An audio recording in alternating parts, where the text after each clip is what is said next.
She didn't look up when I walked in, but somehow, she already knew I was there. Maybe it was the way the air changed around her, the way quiet moments seemed to fold inward whenever we shared the same space.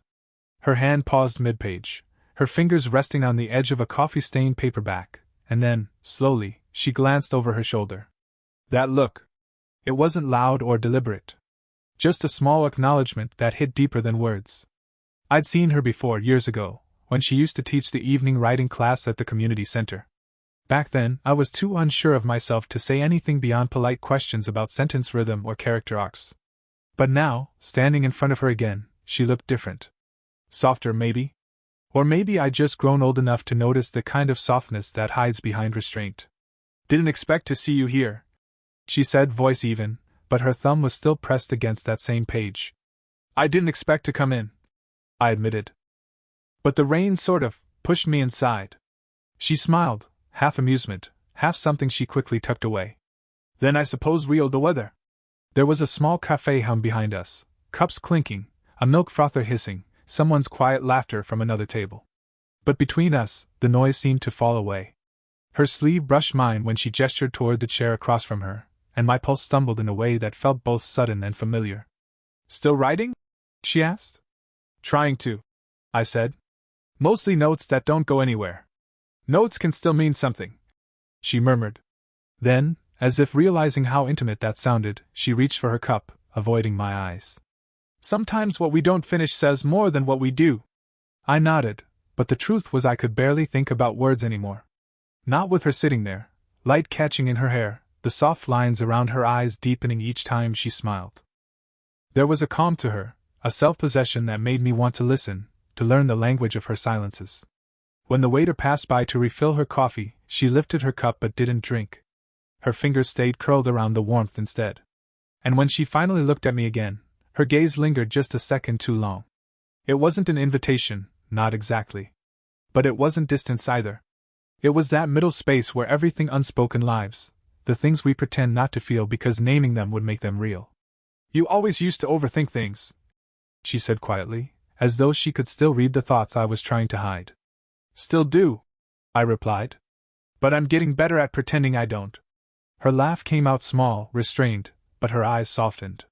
"Don't," she said. "The pretending, I mean." A moment passed where either of us spoke.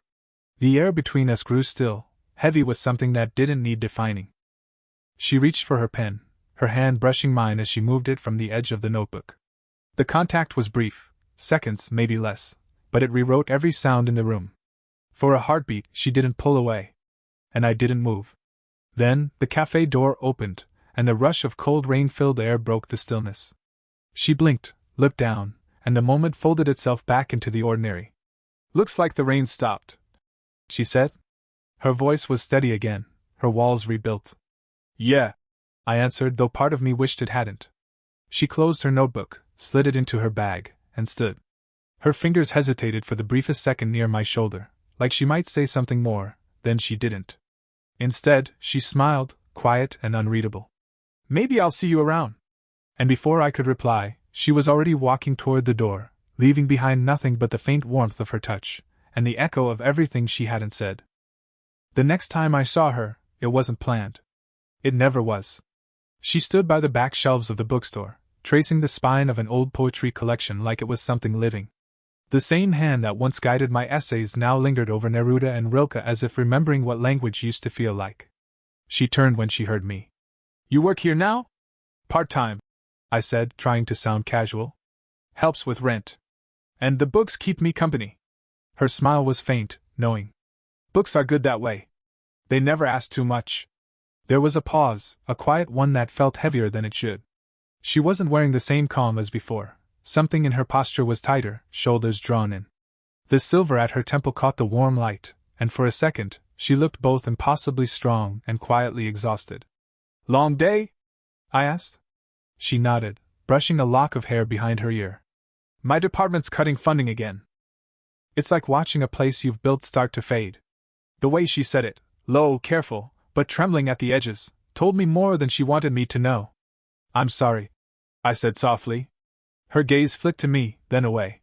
"Don't be. Everyone loses something eventually." Something in me wanted to close the space between us, not to fix anything, just to make her feel less alone. But I didn't move. Not yet. She stepped closer instead, sliding a book across the counter. You ever read this? She asked. It was a thin novel about a woman who fell in love too late in life. I've seen it, I said. Never picked it up. You should. It's about timing. Her words landed with that layered tone she used to have in class, the one that said more than the sentence itself. When she handed me the book, her fingers brushed mine again, soft but deliberate. I didn't look up right away. I couldn't. Her perfume lingered, not floral, just warm, like paper and cedar and something faintly familiar. My throat tightened, and before I could think of what to say, she drew back. You shouldn't let people see us like this, she said quietly. The comment hit sharper than I expected. Like what? Her lips parted, then closed again. Close. It wasn't accusation, it was protection. For both of us. I leaned back, forcing a small laugh that didn't reach my eyes. We're just talking. I know. She hesitated, looking at the doorway, the street beyond it. That's the problem. For a moment, we stood in a silence that felt like standing on opposite sides of something fragile. Then she stepped forward again, her voice lower, softer. Ryan, she said, and hearing my name in her tone, that whisper between a sigh and confession, broke something open inside me. When she passed by, her shoulder brushed mine. It was almost nothing. But she paused there, just long enough for me to feel the warmth of her breath against my neck. Then she whispered, barely audible.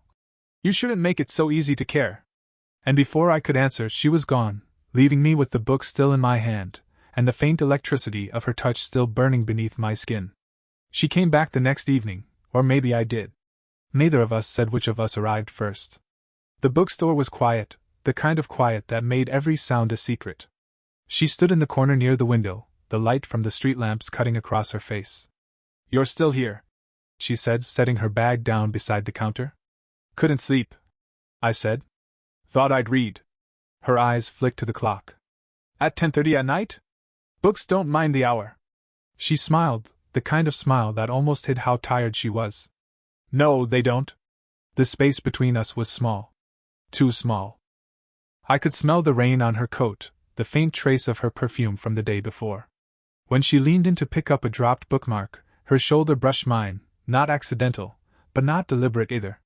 Just charged. I shouldn't stay long, she said quietly. Then why did you? Her breath caught, a single, tiny sound. I don't know, she whispered. Habit, maybe? I wanted to ask what habit meant. I didn't.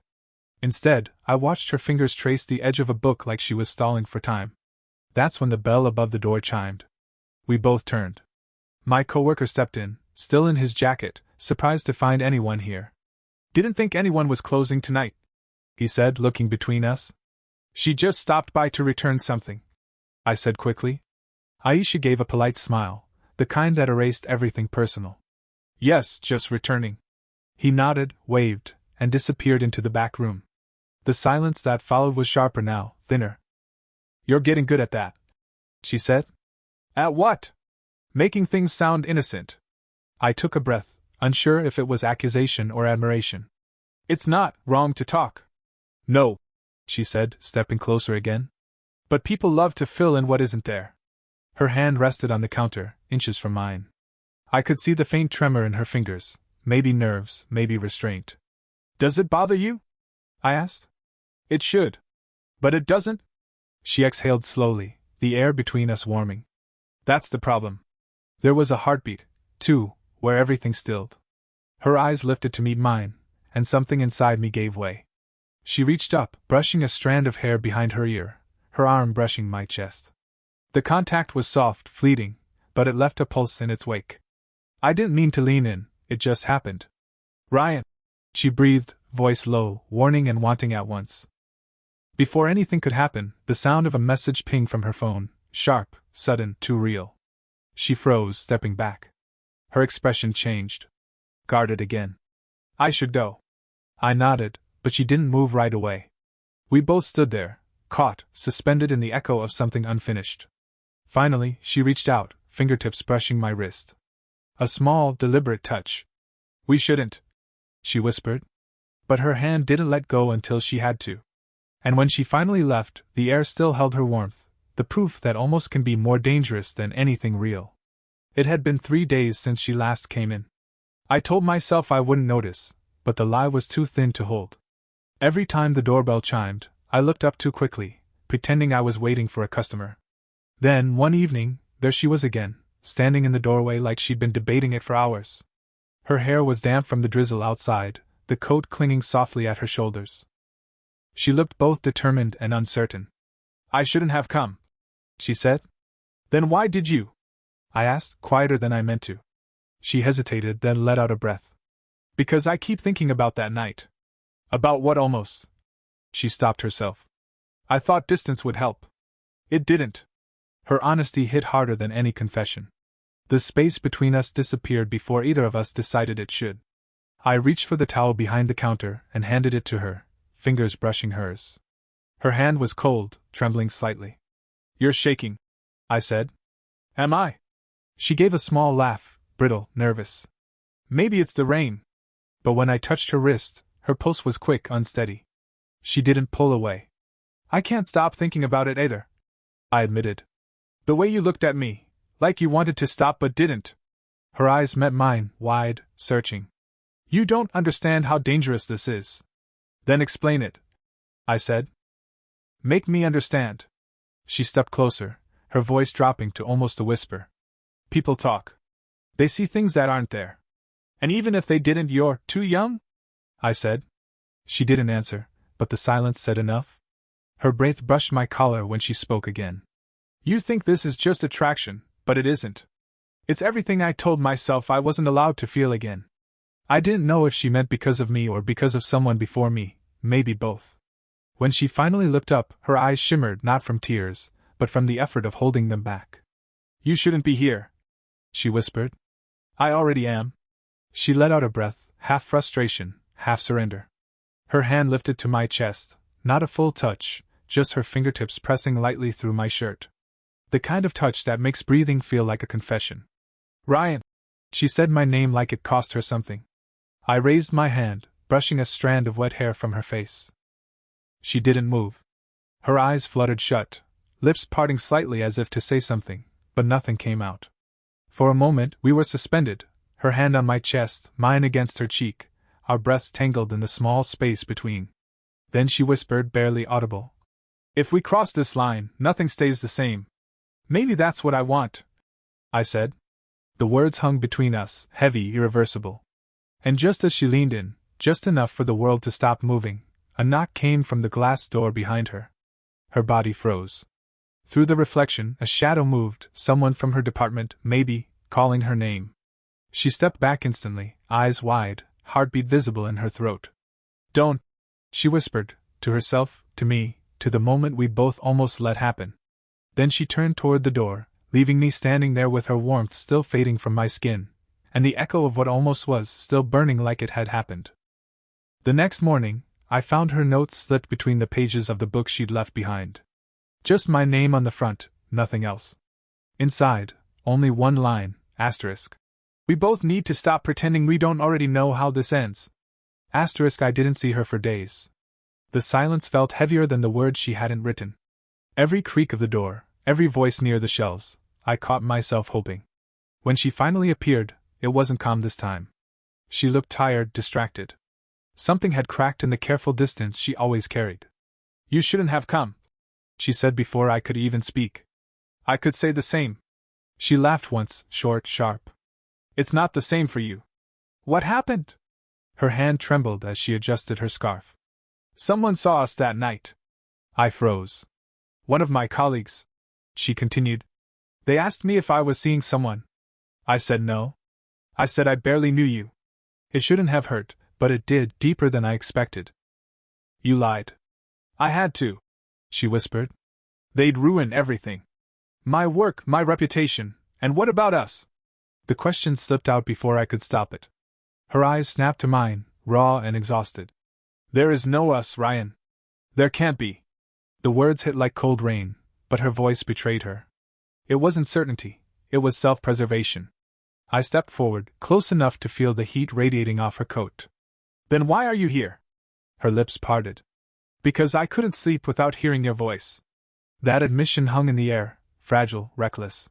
When I reached out, she didn't step away. My fingers brushed the side of her neck, her pulse racing beneath my touch. Her breath caught. Her eyes fluttered shut for half a second, like surrender.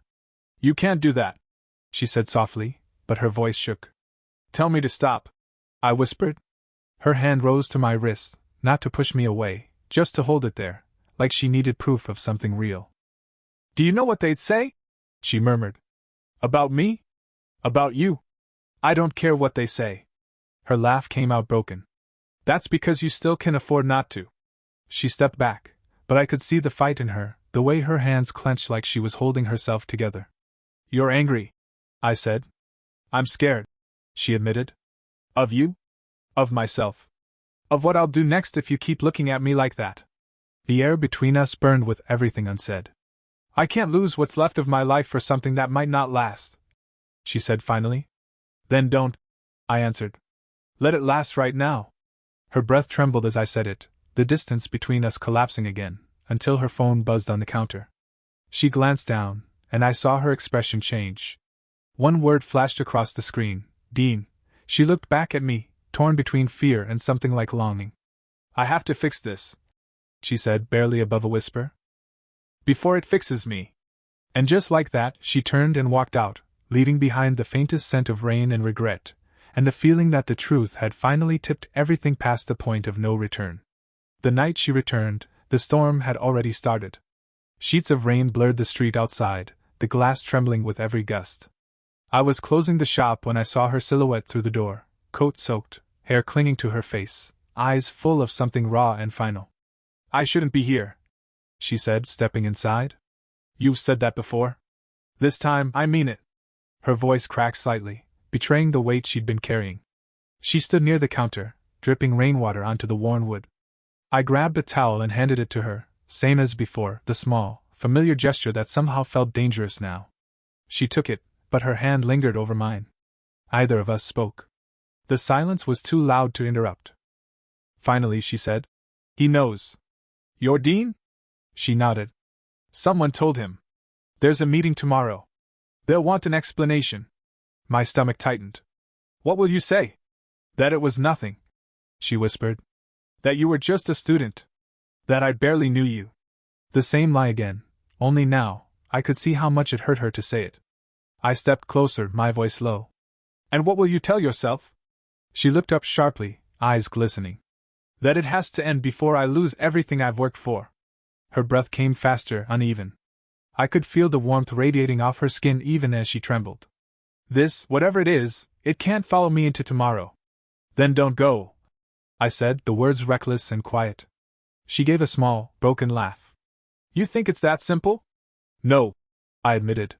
But I think pretending it isn't real is killing us faster than the truth would. Her shoulders sank. She pressed the towel against her face, breathing hard, as if trying to wipe away the moment. When she dropped it, her eyes met mine again, and everything unspoken between us surfaced all at once. I reached out, brushing her hair back, fingertips grazing the side of her neck. She closed her eyes, lips parting with a sound that wasn't quite a sigh. My hand slid down to her shoulder, feeling the tremor beneath her skin. Ryan, she whispered. If I stay, I'll fall. Then fall. Her eyes opened, wide and searching. For a second, she didn't move. Then she did, closing the space between us until her breath was warm against my mouth, her fingers gripping the fabric of my shirt like she was holding on for balance. The storm outside grew louder. Time blurred. But just before the distance vanished completely, she stopped, her forehead against mine, both of us shaking. I can't, she said, voice breaking. Because if I do, I won't stop. I swallowed hard. Then don't stop. Her breath hitched, a half sob, half laugh, and she stepped back, tears mixing with the rain still clinging to her cheeks. I understand now, she whispered. You were never the risk. You were the reminder that I'm still alive. And before I could say another word, she turned, opened the door, and walked into the storm, leaving behind the echo of her heartbeat and the truth neither of us could unhear. For the first time, I didn't follow. I just stood there, breathing her name into the quiet, knowing that in that moment, we finally understood everything. It had been a week since the storm, and the air in the city finally felt lighter, though not inside me. The bookshop looked the same, but everything in it carried her ghost. Her scarf still hung on the chair, her handwriting still lingered in the margins of the book she'd once borrowed. I thought I'd never see her again.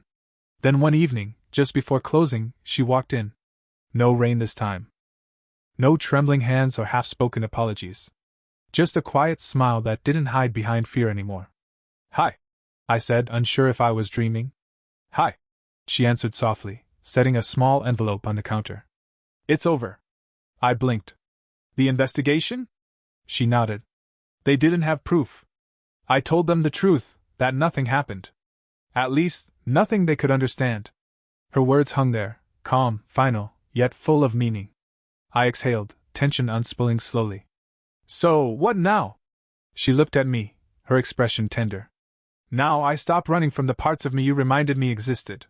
She stepped closer, her presence filling the small space between us. No storms, no panic, just warmth. Her hand found mine across the counter, fingers lacing gently, naturally. "Do you regret any of it?" I asked quietly. She smiled, eyes glistening. "Only the time we spent pretending it was wrong." The words softened something inside me. I came around the counter close enough to feel the faint scent of her perfume, the one that had haunted every empty night since she left. We didn't need to say much. I brushed a strand of hair behind her ear, and she leaned into my touch like she'd been waiting for it. Her head rested briefly against my chest, her heartbeat steady against mine. For the first time, there was no fear between us, only understanding. "I don't know what this will look like," she whispered. "Neither do I," I said. "But I'd rather find out with you than keep wondering alone." Her smile grew small but real. She tilted her head up, eyes meeting mine, no hesitation, no distance. Just two people who had finally stopped pretending. When she kissed me, it wasn't desperate like before. It was slow, deliberate, an answer to every question that had once stood between us. Outside, the street was quiet. The storm had passed. We stood there for a long time, hands still entwined, saying nothing. The world hadn't changed, but we had. And in that stillness, it finally felt like enough. Did you enjoy the story?